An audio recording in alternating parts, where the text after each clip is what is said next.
Friendy.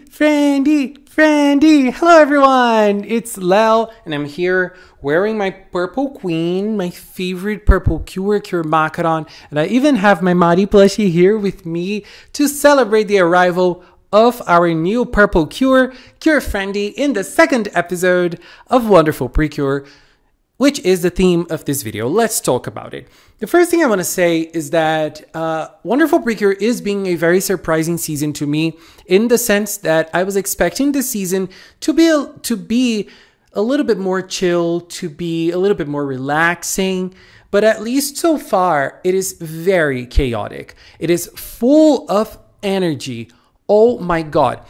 And I feel like Iroha was the focus of today's episode. Well, it was her birth as Cure Friendy, but not only that, I feel like she balances the energy a little bit because she is not the most energetic character of the cast.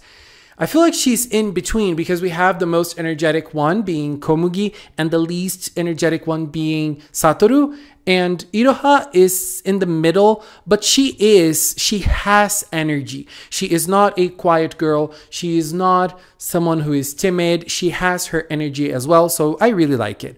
We start the episode with an amazing scene. Oh my god, I laughed so much with Iroha's reactions to Komugi growing up, becoming a human and talking. That was so much fun. But then she didn't even have time to rationalize because we have Mei, one of the mascots of the season. I feel like Mei, I think, is going to fulfill the role of the guidance of the season, the one who will guide them towards what they have to do as precures. But Mei is very funny as well. The energy of Mei is very up there, and it's very funny because Mei is like this grumpy old sheep, and he has so much energy, and at the same time he has a lot of energy, he's tired. You know, I feel like I relate to Mei a lot, not gonna lie. And so we have them talking about the fact that there are precures now, and Mei talks about Nico Garden, which is a place that animals lived in peace, in harmony, and there were lots of animals. One of the things that really was surprising to me about Nico Garden is that the animals there are regular animals. I thought it was going to be a land full of magical animals. I think we're going to start seeing the magical animals next week, but for now, all that we see are regular ones. Mei is the only one who doesn't seem to be a regular animal. And then we have something arriving. We have a dark energy arriving in Nico Garden and capturing the animals and making the animals go angry and act very weird and differently than they did before. And Komugi is the one to notice that they are the garu-garus because that's the sound they make. And Mei was a garu-garu a week ago for us, but moments ago for them. And I really like that scene because we have some pretty interesting sets of personalities being very, very marked there. We have Komugi with her obsession with Iroha.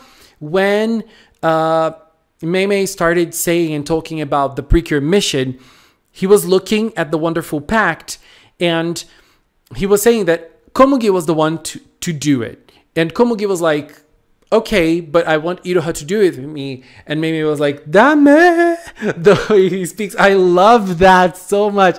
And he was like, dame! And he said that Iroha couldn't because she doesn't have a Wonderful Pact. She does not transform into a precure. So we have Komugi's obsession with Iroha. She always wants to be with her. I feel like in this episode we learned a little better the reason why. And we also have Mei's side, Mei's personality. Mei likes to scream a lot as well. He is very bossy, but at the same time, he does not have much energy. He can't fight against Komugi. And he does have that delinquent touch because, you know, he gets his brush and he brushes his hair. And it's very funny. It reminded me a lot of Josuke from JoJo. Diamond is Unbreakable. Best JoJo saga together with Stone Ocean, at least for me. So we have those personalities like heavily marked. And we have Mei Mei asking Komugi to be the Precure and to help the animals, to purify the animals, because she is now a Precure. And we also have Iroha's personality being marked there. She's the only responsible one out of the bunch. We could already notice that. And she was like, okay, so the best thing for me to do right now is to talk to my parents, which is something very interesting. A new perspective that I feel like in 21 seasons of Precure, we saw very little. Because it's very normal for a child when they have something new going on in their life, talk to their parents. It indicates a good family relationship. And then Mei Mei was like, Dame. And then she was like, Satoru, Dame. No way. You can't talk to anybody. Okay. Keep it a secret. But Mei Mei was tired. He wanted to rest. So what did he do? He summoned the Nico Trunk. We know it's the Nico Trunk, but we don't really know. Like, he didn't talk much about it. You know, he just created this item. He just picked this item. He entered in it and gave it to the girls. You know, deal with it. You are the Precure. Now deal with it. I won't teach you anything. I won't say anything. I'm tired. I want to sleep. Mood. I like it. And so the girls are left with like, what are we going to do? And Komugi's hungry and they go back to Iroha's house. Iroha's very worried because, well, Komugi is now a human. What are we going to do? Oh my God. But Komugi is able to revert back into a dog, which surprises Iroha and creates some very funny situations again. Oh my God, so many funny little moments we have. On the next day, we see it happening again. So many funny moments when Komugi wakes up and Iroha also wakes up. Komugi is now able to talk in her dog form, which is good for the show, I think. But she will learn how to pretend that she's not able to talk like a human and talk like a dog when she's outside with other people. But before that, there is one very interesting aspect of the season, which is Komugi being the lead cure, being the pink cure. She's a dog. So she does not rationalize things very much. One of the things that I feel like happens quite often in Precure is the main girl who gets the powers first. She starts to wonder about those powers and her mission, what she has to do, etc. This season can't do that with Komugi. Komugi is a dog. She just wants to have fun. She just wants to stay with Iroha. That's all about her character we're getting for now. Iroha is now the one to rationalize things and to rationalize something that is not exactly related to her because she's not the Precure. She is the tutor of the Precure, you know? And so she is like thinking about the mission, thinking about what Komugi has to do as a Precure. And obviously she also starts thinking about like wanting to do this with Komugi because we get to see lots of sweet moments of when Iroha as a very young child met Komugi and Komugi as a dog, and Komugi was hurt, she was scared, and Iroha, you know, got her way in and was able to take Komugi and they took her to a vet. So many sweet moments. And I feel like it's important for us to know those things so we get closer to the feeling of both of them, both from Komugi and from Iroha. I feel like it's a very sweet thing. I love that they showed that in so cute moments. Love it. And then on the next day, we see a little bit more of the family business from Iroha because they have a pet shop. And so Mayu was there. Very good to see Mayu. When we saw Mayu in the first episode, she was very shy. She was not able to communicate with anyone other than Yuki, her cat. And in this episode, she was able to communicate a lot. I feel like shy kids, they are able to communicate with adults a little better than with kids or other people from like their age range. It's always harder for them. So Mayu was able to talk a lot about her cat, how much she loves her, how cute her cat is. This is a very like remarkable thing about cat owners. They will spill about their cats. So I love that about Mayu. Very relatable. I feel like I know lots of cat owners that are exactly like Mayu was.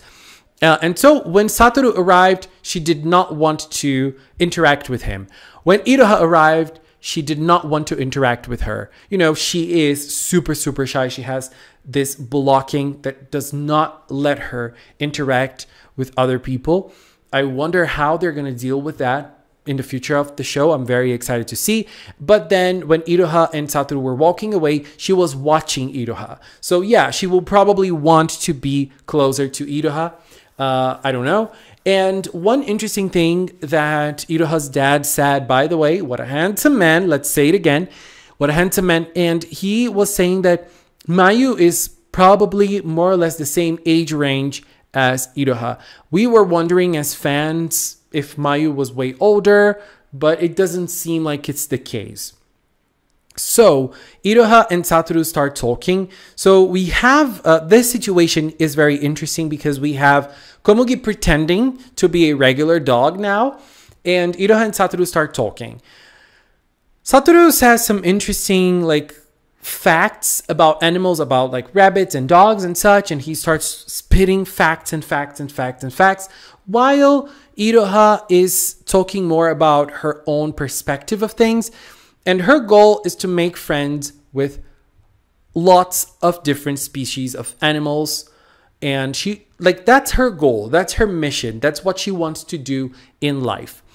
And I feel like this connects her a lot to what's going on in terms of the story of the season in the Precure side of things. Like this connects her even more to the Precure side of things in this season. And Satoru was talking so much about his longing to travel the world and study animals and discover more and more different species of animals. And when he said that there are species that are not discovered yet, this is also another giveaway that he is going to make part of this mythical, magical world of the Precures in this season, because he will know about the Precures. Iroha really wanted to tell him, and that was so funny, but she could not. And then we could sense that something was wrong because all the animals were reacting to something specific, and Iroha ran away because she knew something was wrong, and she and Komugi knew what was actually going on. So they went, and an ostrich was turned into a garu-garu. It was attacking people, and so we have Cure Wonderful transforming, and she went there and tried to help the garu-garu. One thing that is interesting about this is that Mei told them how tough it is for the animals, how much they suffer when they get transformed into garu-garus. So she knows that that animal specifically is in pain. So she wants to help them. And at the same time, we have a new wave of Komugi, because Komugi said she did not want to do it if it wasn't with Iroha. But now she is doing it for Iroha because she knows how much Iroha loves animals and how much she wants to befriend animals all over. So she is doing this for Iroha as well. So she jumps in, she starts, trying to escape, and there is no attack whatsoever in this season. And then we have Iroha watching it from afar. Iroha wants to befriend animals. Yes, she does. But at the same time, she also wants to stay close to Komugi. Komugi for Iroha is very important. And we could see that in the first episode, but in this episode, it was even clearer that Komugi is someone who, that Iroha is someone who treasures Komugi a lot. And for her, every moment spent with Komugi is super important. I feel like the first episode highlighted so much of Komugi's feelings that we did not see much of Friendy. And now we can see and understand, we see Friendy of Iroha. And we can understand how important Komugi is for Iroha and how happy she is with everything. But she really wanted to help. She really wanted to be someone who would participate together with Komugi in the action. And so the Mirror Stone created another wonderful pact, and Cure Friendy was born. With a very quick but pretty transformation, she is now Cure Friendy. Love, love, love her colors. in the show, it looks even better. I love it. I love the colorization of Wonderful Precure. It's one of the prettiest, I think, one of the prettiest seasons. Everything is so beautiful. The colors, they just pop so much. It works so well. And so both of them start getting in action and trying to help the Garu-Garu. And very funny that even though it's just running around and jumping and escaping, we had a very nice scene of Cure Friendly running.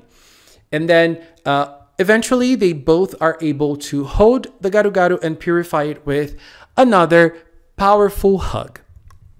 So I feel like the hug itself and all the action and all of the things that Friendly said, which were very lovely, like, I want to be your friend. You know, she really wanted to purify the Garu-Garu because she really wanted to make friends with them.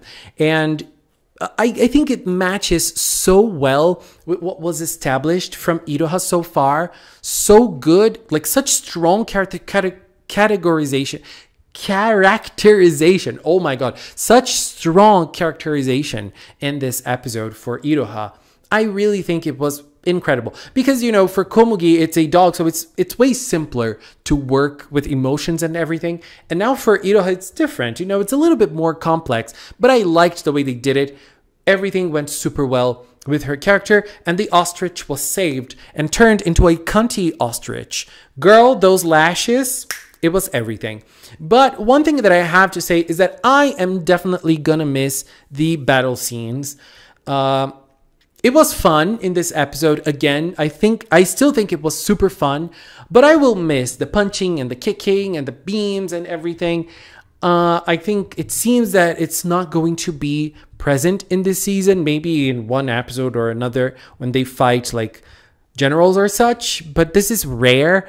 So I think I'm going to miss it. But I'm having a good time with this kind of action scene as well. I'm not going to call it a battle because it's not a battle. It's an action scene. And I feel like this is one aspect about Precure. Each season has its own peculiarities, and this is a peculiarity of Wonderful Precure. So I think this is something nice. Even though I will miss the punching and the kicking. Yes, I will. But I do agree, there's no way of doing that the way that this season is working with the Garu-Garus. If there was punching and kicking, they would have to go a different route for the villains of the episodes, for the monsters of the week, for sure. But very sweet. And at the end, we can see Mei Mei. Now Mei Mei is a little better, and Mei Mei is awoke of his nice slumber, and he is feeling better.